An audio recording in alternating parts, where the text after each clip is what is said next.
ஒவ்வொரு வருடமும் டிசம்பர் 26ஆம் தேதி தேசிய பாதுகாப்பு தினமாக அரசாங்கத்தால் பிரகடனம் செய்யப்பட்டிருக்கின்றது. அந்த அடிப்படையிலே 6வது தேசிய பாதுகாப்பு தினம் இன்ஷா அல்லாஹ் எதிர்வருகின்ற டிசம்பர் 26ஆம் தேதி மட்டக்களப்பு மாவட்டத்திலே காத்தாங்குடி ஹிஸ்புல்லா மண்டபத்தில் நடத்துவதற்கு அரசாங்கம் தீர்மானித்திருக்கிறது.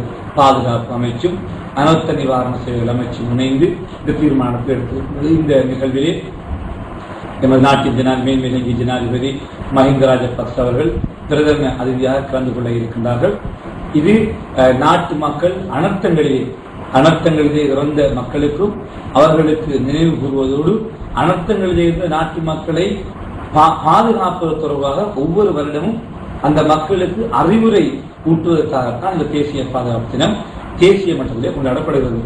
ஆக அந்த தினத்திலே இராணுவ, போலீஸ், விமானப்படை, கடற்படையினுடைய இராணுவ மரியாதைகள், அவர்களுடைய பேங்க் வாத்தியங்கள், அதே போன்று பாடசாலைகளுடைய பேங்க் வாத்தியங்கள், அதே போன்று மக்கள் அனர்த்தத்தில் இருந்து பாதுகாக்கும்படியும் அனர்த்தத்தால் பாதிக்கப்படாமல் எவ்வாறு செயற்பட வேண்டும் என்பது தொடர்பான அறிவுறுத்துகின்ற ஊர்திகள் போன்ற பல்வேறுபட்ட அம்சங்கள் இடம்பெற இருக்கின்றது. இது 2 நிகழ்ச்சிகளாக இடம்பெற இருக்கிறது. ஒன்று வெளி நிகழ்ச்சி, 2வது உள் நிகழ்ச்சி. அதாவது ஹிஸ்புல்லா மண்டபத்துக்கு வெளியே இருக்கின்ற காத்தாங்குடி பிரதான வீதியிலே ஹிஸ்புல்லா மண்டபத்துக்கு முன்னால் அமைக்கப்படுகின்ற விசேட மேடையிலே இருந்து ஜனாதிபதி அவர்களும் பிரதமர் அவர்கள், அமைச்சர்கள், ஏனைய முப்படைகளின் தளபதிகள், போலீஸ் மாதிபர் அந்த அணிவகுப்பு மரியாதைகளை பெற்றுக் கொள்வதற்காக விசேட மேடை வீதியிலே அமைக்கப்பட இருக்கின்றது. 26ஆம் தேதி காத்தாங்குடி பிரதான வீதி முழுமையாக மூடப்பட்டிருக்கும். காலை 6 மணியிலே இருந்து அந்த இரவு பின்னேரம் 4 மணி வரை காத்தாங்குடி பிரதான வீதி முழுமையாக மூடப்பட்டிருக்கும். ஆகவே பிரதான வீதியிலே முதலாவது அரங்கம் நிகழ்ச்சி இடம்பெறும். அது ஒரு பிரதான வீதியுடைய ஒரு பக்கத்தில், அதாவது கலாச்சார மண்டப பக்கமாக இருந்த பக்கத்திலே இராணுவ மரியாதைகள், ஏனைய அணிவகுப்புகள் நடக்கின்ற போது அடுத்த பக்கம் ஆத்தங்கரை பக்கமாக இருக்கின்ற அந்த ஈச்சு மரங்களில் அடுத்த பக்கம் பொதுமக்கள் பார்வைக்காக அவர்கள் இந்த நிகழ்ச்சிகளை கண்டுகளிப்பதற்காக ஏற்பாடுகள் செய்யப்பட்டிருக்கின்றது. சுமார் ஒரு மணி நேரம் 9:12 தொடக்கம் 10 மணி வரை உள்ள அந்த 9:12 மணிக்கு ஜனாதிபதி சரியாக 9:12க்கு ஜனாதிபதி அந்த மேடையிலே ஏறி அந்த அனர்த்தங்களினால் இலங்கை முழுவதும் இறந்தவர்களுக்காக அவருடைய அனுதாபத்தை தெரிவித்தவுடன் அந்த மரியாதை செலுத்தியவுடன் உடனடியாக இந்த அணிவகுப்பு இடம்பெறும். அது முதலாம் கட்டமான நிகழ்ச்சி. பின்னர் 10 மணி வரைக்கும் 12 மணி வரை 2 மணிக்காக ஹிஸ்புல்லா மண்டபத்துக்குள்ளே அந்த நிகழ்ச்சி நடக்கும். அங்கே மும்மத நிகழ்ச்சிகள், கலாச்சார நிகழ்ச்சிகள், ஜனாதிபதியினுடைய உரை, இந்த அனர்த்தத்துக்கு பாடுபட்டவர்களுக்கான விசேட விருதுகளை வழங்குவதற்கு பல்வேறுபட்ட நிகழ்வுகள், சட்ட ரீதியாக இருக்கும் அந்த நிகழ்வுகள் கலாச்சார மண்டபத்தில் இடம்பெற இருக்கிறது.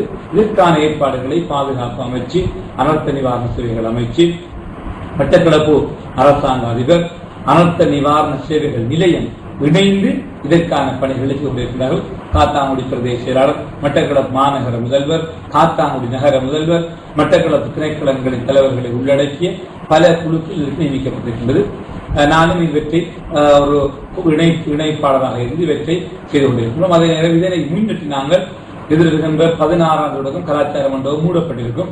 கலாச்சார மண்டபத்திலே ஹிஸ்புல்லா மண்டபத்திலே சுமார் 6 லட்சம் ரூபாய் செலவிலே புதிய அந்த அரங்குக்கு புதிய திரைச்சீலைகள், நவீன தொழில்நுட்பத்திலே இயங்கக்கூடிய திரைச்சீலைகள், டிஜிட்டலிலே எதிர்காலத்தில் நிகழ்ச்சிகளை பார்க்கக்கூடிய digital background screen, front curtain, power curtain எல்லாம் அப்படியான வேலைகளுக்காக 6 லட்சம் ரூபாய் ஒதுக்கீடு செய்து இந்த வேலைகள் இங்கு ஆரம்பிக்கப்பட்டிருக்கிறது. நாங்கள் 15ஆம் தேதி மண்டபத்தை மூடி 16ஆம் தேதி மூடி தொடர்ச்சியாக வேலைகளை செய்ய இருக்கின்றோம்.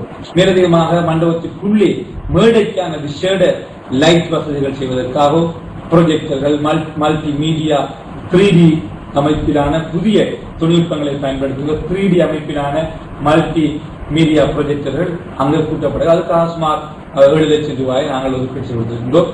கலாச்சார மண்டபத்துக்கு முன்னால் இருக்கின்ற அந்த நீர் தடாகம் கொண்டை சுமார் 5 லட்சம் ரூபாய் செலவிலே இப்பொழுது முழுமையாக மாபிள் பதிச்சு மிகவும் சிறப்பாக செயற்படக்கூடிய லைட்டுகள் கொடுக்கப்பட்டு அதை செய்வதற்கு 5 லட்சம் ரூபாய் கொடுத்திருக்கின்றோம்.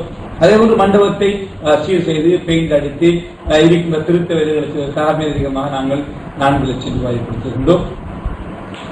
இவ்வாறு நாங்கள் நாளாந்தம் அதே போன்று மண்டபத்துக்கு முன்னால் இருக்கின்ற வீதிகளிலே விசேட இலங்கையில் எங்கேயுமே பொருத்தப்படாத பொருத்தக்கள், அது இந்தியாவிலே மாத்திரம்தான் அச்சு கொண்டு வந்து நாங்கள் ஒரு விசேட பொருத்துக்களை நாங்கள் இப்பொழுது கொழும்பிலே SMS ஹோல்டிங் என்ற ஒரு நிறுவனம் உற்பத்தி செய்து கொண்டிருக்கிறது.